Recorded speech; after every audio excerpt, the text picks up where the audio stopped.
Vivekanand is undoubtedly the greatest figure in the parliament of religion. After hearing him, we feel how foolish it is to send missionaries to this learned nation. ये कहना था New York के one of the most popular newspaper New York Herald की ओर से। तो स्वामी विवेकानंद ने ऐसा क्या किया था जिसके कारण दुनिया में उनका इतना ज्यादा नाम हो गया? तो आइए जानते हैं इस सीरीज के एपिसोड 2 में।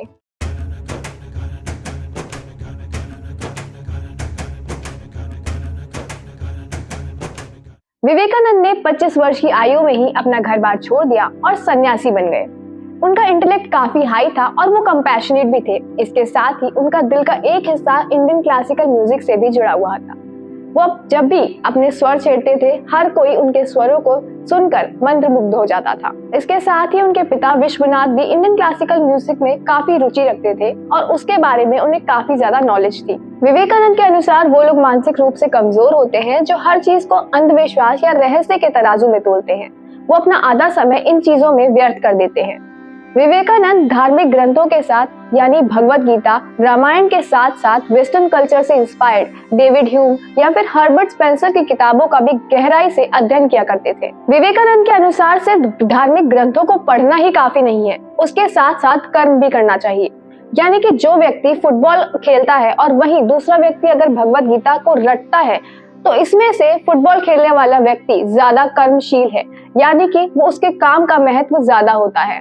क्योंकि अगर हम सिर्फ चीजों को रटेंगे तो उसका कोई अर्थ नहीं निकलता। स्वामी विवेकानंद अपने कर्तव्य को लेकर काफी गंभीर थे, लेकिन उनका एक हंसी भरा अंदाज भी था।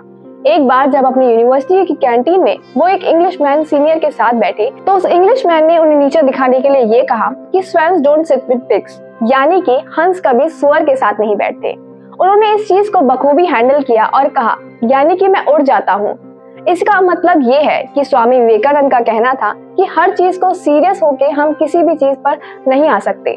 उनको बखूबी हैंडल करने के लिए आपको एक ह्यूमर का भी सहारा लेना चाहिए। विवेकानंद जी की सोच इतनी अलग थी, फिर चाहे वो इंटरकास्ट मैरिज हो, अनटचेबिलिटी या फिर काउ वर्शिप हो। एक बार जब गौ रक्षक की एनजीओ वाले कुछ लोग उनके घर पे डोनेशन मांगने आए तो उन्होंने साफ इनकार कर दिया और उनसे ये सवाल किया कि तुम उन इंसानों की मदद करते हो जो इस वक्त पीड़ित है।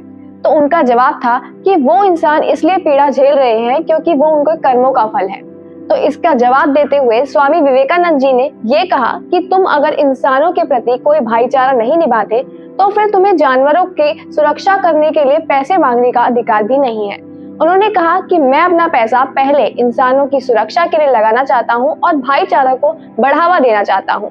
उनकी दार्शनिक दृष्टि वेदांता से जुड़ी हुई थी। अहम ब्रह्मास्मि त्वं च, जिसका अर्थ है कि हर किसी व्यक्ति में भगवान है, फिर चाहे वो मैं हूँ या फिर तुम। विवेकानंद जी ने 11 सितंबर 1893 में शिकागो की स्पीच में अपने यही दार्शनिक दृष्टि वाले तत्व प्रस्तुत किए थे, जिसके बाद उनका नाम पूरी दुनिया भर में महान व्यक्तियों के रूप में जाना जाने लगा। सिंपैथी, यूनिवर्सलिज्म, कंपैशन, इक्वालिटी और लिबर्टी, ये कुछ ऐसे मेजर प्रिंसिपल हैं जो स्वामी विवेकानंद जी ने हमें सिखाए हैं और इनको फॉलो करके हम अपने और अपने आसपास के लोगों के लिए एक एसेट बन सकते हैं। स्वामी विवेकानंद के जीवन से जुड़े और किस्से जानेंगे हम अगले एपिसोड में। तब तक जुड़े रहिए YMC संचार के साथ।